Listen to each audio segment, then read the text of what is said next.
تک تو مولانا سعد صاحب یہ کہتے تھے کہ 4 مہینے لگانا اللہ کا امر ہے، لیکن اس بیان میں مولانا نے اس سے آگے بڑھ کر یہ تک دعویٰ کر دیا کہ لوگوں کو گشت کر کے مسجد میں جمع کرنا یہ بھی اللہ کا حکم اور اللہ کا امر ہے۔ گشت کر کے مسلمان کو مسجد میں جمع کرنا اللہ کا ایسا امر ہے، اللہ تعالیٰ کا ایسا حکم ہے کہ اس میں تاخیر اگر ہو گئی تو اللہ تعالیٰ کا عذاب آ جائے گا۔ اب تو بس اس بات کا اندیشہ ہے اور وہ دن بھی دور نہیں جس دن مولانا سعد صاحب یہ کہیں گے کہ نظام الدین کی حاضری یہ بھی اللہ کا امر اور اللہ کا حکم ہے۔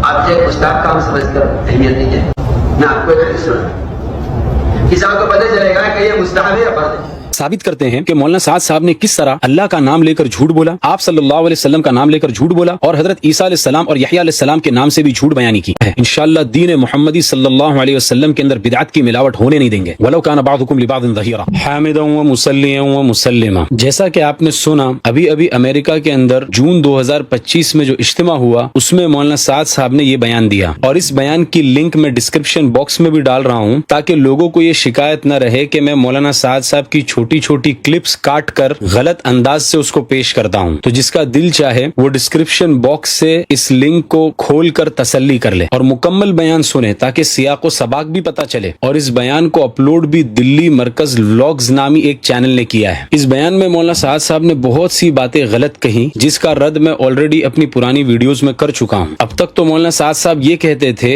کہ 4 مہینے لگانا اللہ کا امر ہے، لیکن اس بیان میں مولانا نے اس سے آگے بڑھ کر یہ تک دعویٰ کر دیا کہ لوگوں کو گشت کر کے مسجد میں جمع کرنا یہ بھی اللہ کا حکم اور اللہ کا امر ہے، اور ایسا حکم اور ایسا امر ہے کہ اس کی تاخیر کرنے پر عذاب آ سکتا ہے۔ گشت کر کے مسلمان کو مسجد میں جمع کرنا اللہ کا ایسا امر ہے، اللہ تعالیٰ کا ایسا حکم ہے کہ اس میں تاخیر اگر ہو گئی تو اللہ تعالیٰ کا عذاب آ جائے گا۔ اب تو بس اس بات کا اندیشہ ہے اور وہ دن بھی دور نہیں جس دن مولانا سعد صاحب یہ کہیں گے کہ نظام الدین کی حاضری یہ بھی اللہ کا امر اور اللہ کا حکم ہے، العیاذ باللہ۔ اب اس ویڈیو میں ایک بات تو مولانا سعد صاحب یہ ثابت کرنا چاہ رہے ہیں کہ لوگوں کو گشت کر کے جمع کر کے مسجد میں لانا یہ اللہ کا امر ہے، اور اس کے ذریعے سے مولانا سعد صاحب یہ ثابت کر رہے ہیں کہ یہ مستحب نہیں فرض کام ہے، کیونکہ اگر مستحب ہوتا تو عذاب کی دھمکی نہ آتی۔ علیہ السلام کا جواب سنیے۔ علیہ السلام نے جواب میں کہا، عیسیٰ اگر یہ کام تم نے کیا میں نے نہ کیا تو اللہ مجھے ذمہ دسائیں گے، اللہ مجھے عذاب دیں گے۔ بتائیے کسی مستحب کام پیدا کرنے پر خصم کی دھمکی ہو سکتی ہے، عذاب کی دھمکی ہو سکتی ہے۔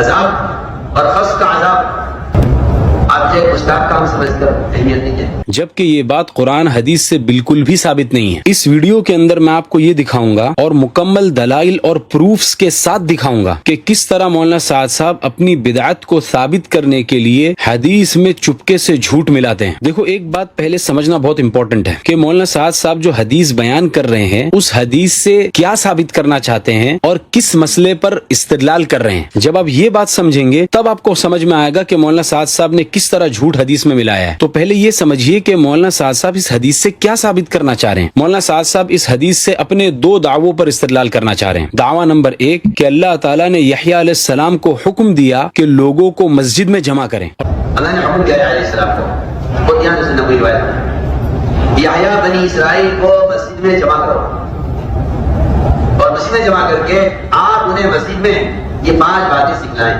اور پھر وہ پورا واقعہ ہے کہ یحییٰ علیہ السلام سے تاخیر ہوئی تو عیسیٰ علیہ السلام نے ان کو یاد دلا تو یحییٰ علیہ السلام نے کہا کہ اگر اس کام کو آپ مجھ سے پہلے کر لیں گے تو مجھے اس کا ڈر ہے کہ کہیں اللہ کا عذاب نہ آ جائے۔ اور دوسرا دعویٰ مولانا سعد صاحب کا یہ ہے کہ یہ لوگوں کو جمع کر کے مسجد میں لانا یعنی گشت کر کے مسجد میں لانا یہ کوئی مستحب نہیں فرض ہے، اسی لیے عذاب کی دھمکی دی جا رہی ہے۔ مستحب چیز کے چھوڑنے پر عذاب کی دھمکی تھوڑی ہوتی ہے۔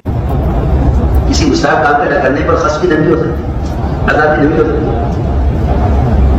عذاب اور خصم کا عذاب یہ 2 دعوے مولانا سعد صاحب کے ہیں۔ پہلے تو ہم مولانا سعد صاحب سے یہ کہیں گے کہ مولانا سعد صاحب خوش فہمی کے اندر ہیں کہ ہم یہ سمجھتے ہیں اور علماء یہ کہتے ہیں کہ یہ کام مستحب ہے، تو آپ اس خوش فہمی میں ہرگز نہ رہیں۔ علماء اس کو مستحب نہیں کہتے بلکہ یہ کام زیادہ سے زیادہ مباح ہے۔ آپ کی جاری کردہ مخصوص طریقے کے ذریعے سے لوگوں کو دعوت دینا اور لوگوں کو مسجد میں لانا اور گشت کرنا یہ صرف اور صرف مباح ہے، مستحب بھی نہیں ہے۔ اور